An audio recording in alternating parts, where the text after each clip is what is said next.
Did you know that over 50 million people throughout history have disappeared under mysterious or violent circumstances, with no explanation ever found? It's a staggering number, isn't it?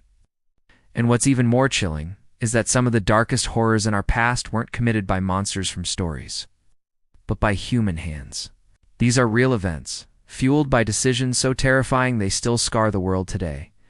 Tonight, we're going to dig into 3 of them, and trust me, you won't sleep the same after hearing this. Welcome to another chapter of dark history, where the past isn't just old, it's haunted. In this episode, we're uncovering 3 historical horrors. These are real events, buried in time, each one unsettling, disturbing, and proof that the shadows of history are very, very real. So, turn down the lights, and let's step into the darkness together. Humanity likes to pretend it evolves, improves, and becomes wiser with each passing century. But history, if you look closely, tells a very different story. For every triumph, there's a tragedy waiting in the wings. For every invention or discovery that pushes us forward, there's a darker chapter hiding just behind it. The real horror is this: some of the most shocking events in history weren't accidents, they were intentional. Governments have hidden the truth. Communities have turned against their own people. Entire groups have been erased, silenced, or subjected to nightmares that sound completely impossible today. Yet they happened. And their echoes still reverberate in the world we live in now. Tonight we're going to look at 3 horrors that society rarely talks about. These are stories that reveal the fragile line between civilization and chaos, between progress and cruelty, and ultimately between what we call human and what we call monster. Our journey begins in a city gripped by a bizarre and deadly phenomenon. Our first story takes us to the city of Strasbourg in 1518, to an event that has become known as the Dancing Plague. Imagine this: one summer day, a woman steps into the street and begins to dance. But this isn't a dance of joy. Soon, others join her, their bodies jerking and flailing in a macabre, unending rhythm. Within a week, there were dozens. Within a month, hundreds of people were dancing uncontrollably in the streets. Witnesses from the time described their faces twisted in pain and terror as their bodies moved against their will. They danced for days on end, without rest, without food or water, until their feet were bloody and their bodies gave out. Some literally danced until their hearts stopped. The city officials were baffled. Their doctors at the time claimed it was a case of overheated blood, and in a truly bizarre move, they prescribed more dancing. They even built a stage and hired musicians, thinking the afflicted could dance the fever out of their systems. Of course, this only made things worse. Modern scholars have a few theories. The most popular one is a combination of mass psychogenic illness, or mass hysteria, brought on by the extreme famine and disease of the era, mixed with ergot poisoning. Ergot is a fungus that grows on rye bread and can cause severe muscle spasms, hallucinations, and a feeling of burning in the limbs. But back then, the locals whispered something else entirely. They believed a curse had been placed upon the city, a supernatural force compelling its citizens to dance themselves to death.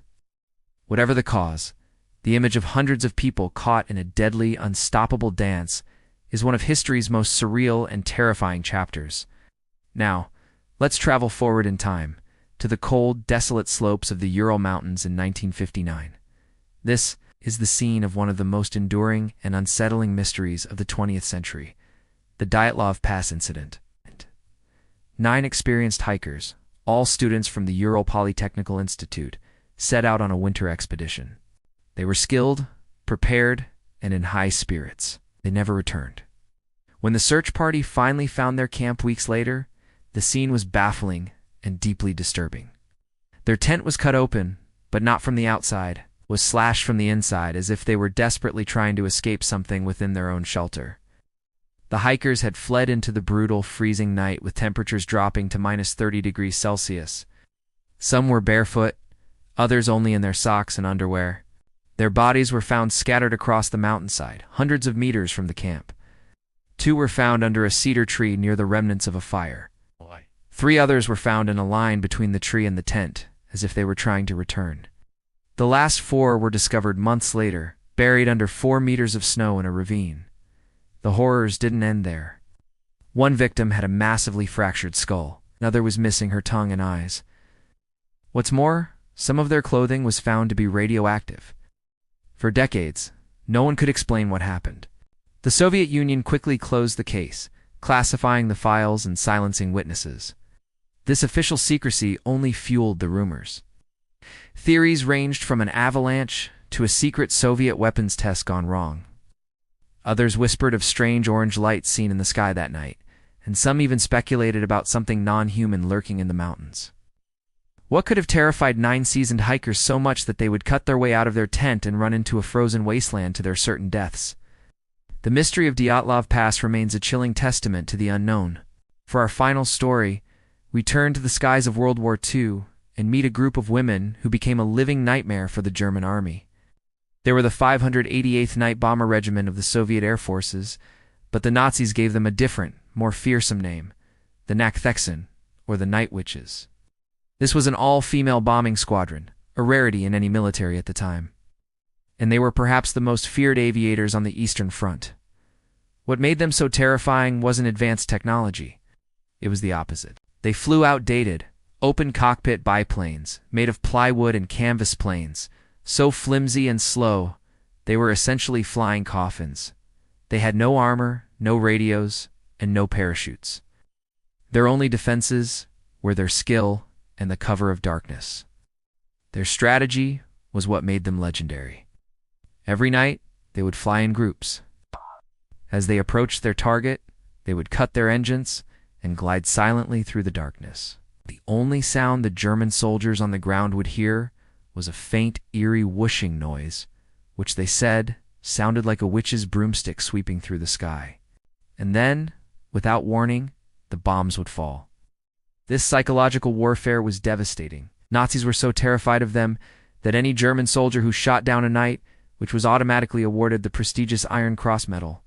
These women flew over 23,000 sorties, dropping thousands of tons of bombs. They flew in blizzards, through heavy anti-aircraft fire, and faced conditions that would have grounded their male counterparts. They were young, courageous, and utterly deadly. Their story isn't just one of bravery. It's a chilling reminder of the ferocity and ingenuity born from the desperation of war. They were real women, their missions were deadly, and their courage was unforgettable. But out of all these horrors, there's one detail from the Dyatlov Pass incident that haunts me the most. When rescuers first found the hikers' tent, they noted that everything inside was neatly organized. Their shoes were lined up, their jackets were folded, and a meal was half-eaten. There was no sign of a struggle inside the tent, no sign of panic, and yet the canvas was slashed open from the inside. Imagine the sheer absolute terror that must have gripped them. A terror so profound, so immediate, that carving your way out into a -30-degree blizzard felt like the only option. Running into that lethal cold without boots, without proper clothes, without a moment's hesitation. What could possibly cause that reaction? The rescuers also noted that the footprints in the snow looked strange. The hikers were running away from the tent, but there were no other tracks. It was as if they were running from something that left no prints behind. To this day, no one knows for certain what chased them out into the snow. Was it a natural phenomenon? A secret military operation? Or something else entirely? 3 real horrors, 3 nightmares carved into the stone of human history.